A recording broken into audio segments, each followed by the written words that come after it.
everybody. I'm Bob Kanegis, and I'm recording this from my home in Corrales, New Mexico. Out my window, I can see the Sandia Mountains, and it's about a half-mile walk to the Rio Grande River.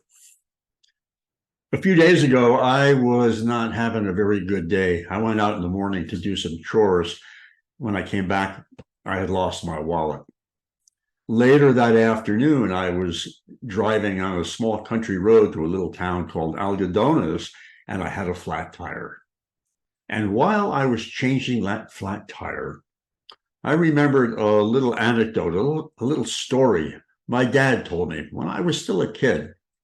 He said there was a man, much like I was that day, who had a flat tire, but it was late at night. There was no one around. He was walking down this country road. Oh, he didn't have a jack. That was his problem.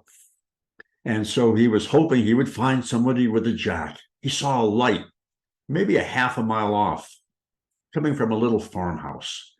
Maybe that's where I'll get some help. But as he walked and got closer and closer to the house, he was thinking, well, I don't know, it's late at night. They may not even answer the door. Or if they do answer the door, they're going to take one look at me and look at my clothes and think I'm kind of some stranger and slam it in my face. But if they don't slam it in my face, they're going to just tell me that they don't have a jack, even if they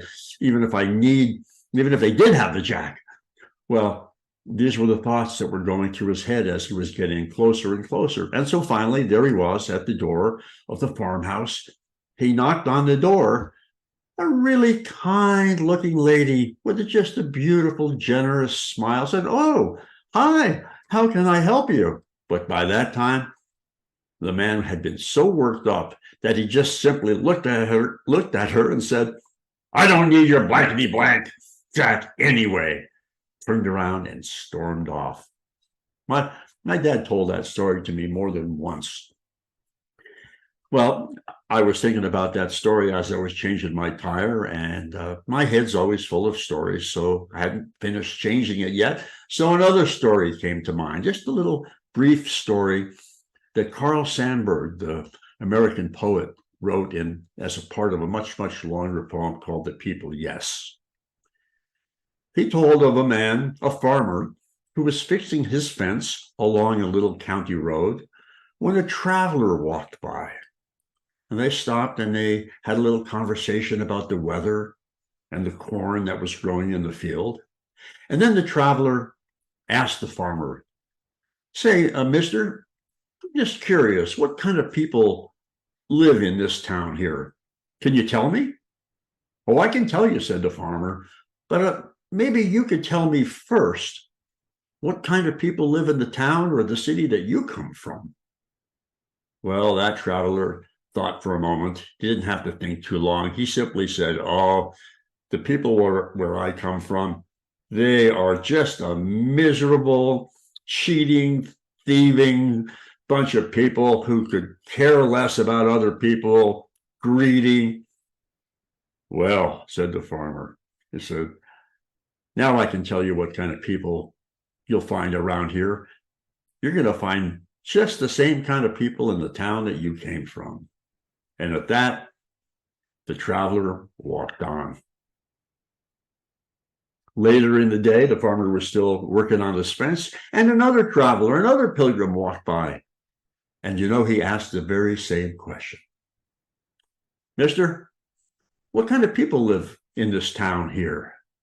"Well, I can tell you," said the farmer, "but first, why don't you tell me what kind of people live in the town that you come from?" Oh, with a great big smile on his face, this traveler said, "Oh, the people where I come from, they are the most kindly, generous, neighborly people you could possibly imagine." And the farmer smiled right back and he said, "Mister, that's just the kind of people that you'll find around here." Well, these were the stories that were going on through my mind as I was changing that flat tire. I always think that life and story often meet Maybe at that fence line, it's not such a clear dividing line. So as I was thinking about those two stories that both somehow get us thinking about human nature, I I thought back to when I was still living in California. This was over 25 years ago.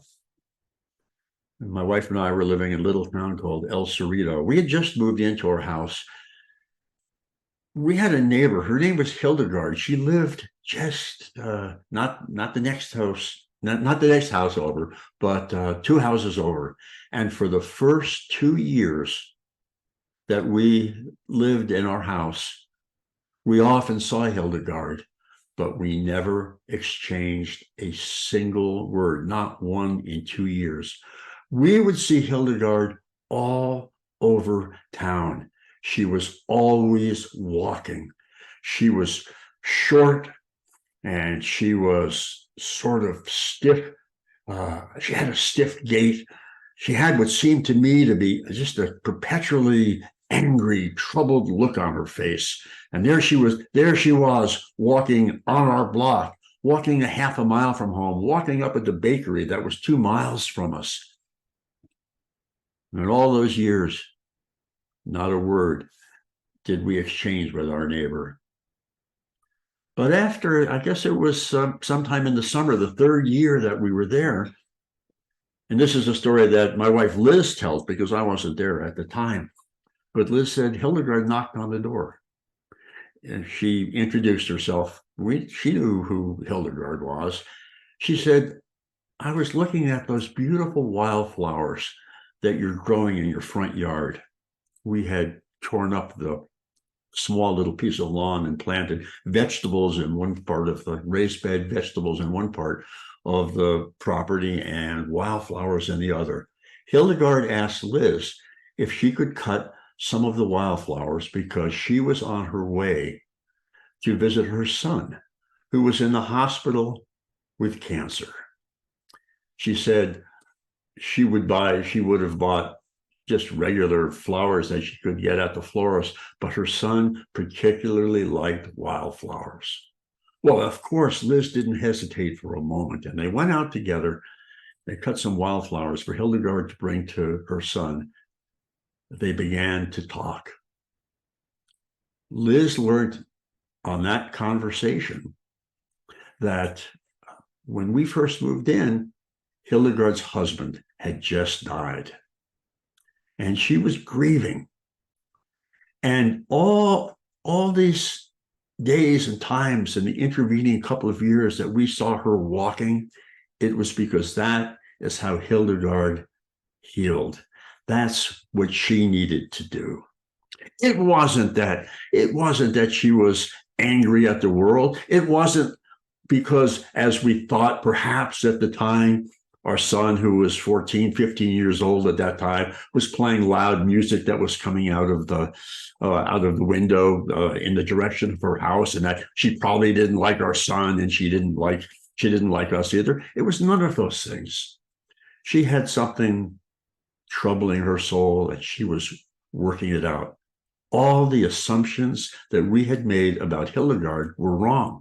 And actually, when it came time for Liz and I to make a move, when we moved here to the land of enchantment, our son now was old enough to be living on his own. And there was a question about whether he would just continue to live in our house, which we were renting, or find a roommate, or perhaps move somewhere else. When Hildegard found out that we were leaving, the first thing she asked us was, what was Chris going to do? And did Chris need a place to stay? Hildegard said, oh, Chris, he's such a nice young man, and he can come and stay. He won't even have to pay me as long as he wants, or until he finds a place of his own. I called Chris last night because I knew I was going to tell this story today. And I said, Chris, I'm not even quite sure.